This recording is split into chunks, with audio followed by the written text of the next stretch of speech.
Ézéchiel 11.19 Ézéchiel chapitre 11 verset 19 Je leur donnerai un seul cœur et je mettrai en eux un esprit nouveau, j'ôterai leur cœur de pierre et je leur donnerai un cœur de chair.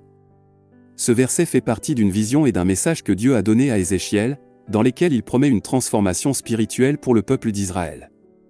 Voici les principaux points liés à ce verset. Un seul cœur, Dieu promet de donner au peuple d'Israël, un seul cœur, ce qui suggère l'unité et la cohésion spirituelle. Cela contraste avec la division spirituelle qui existait entre eux. Nouvel esprit, Dieu promet également de mettre en eux un nouvel esprit. Cela indique une transformation intérieure, un changement d'attitude et de disposition spirituelle.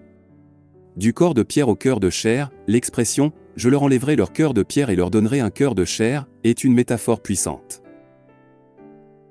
Le « cœur de pierre » symbolise la dureté, l'insensibilité spirituelle et la résistance à Dieu. Le « cœur de chair » représente la sensibilité, la réceptivité et la volonté d'obéir à Dieu.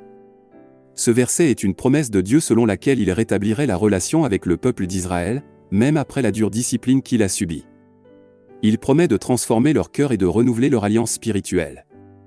Cette promesse est considérée par beaucoup comme un exemple de l'amour et de la grâce de Dieu, qui cherche à restaurer et à renouveler ceux qui le cherchent de tout leur cœur. Déclaration de confession de foi Seigneur Jésus-Christ, je confesse que je suis pécheur et que je suis séparé de Dieu à cause de mon péché, je me repens de mes péchés et je reconnais le Seigneur Jésus-Christ comme le seul et suffisant sauveur de ma vie, et je dirige à la vie éternelle et écris mon nom dans le livre de vie.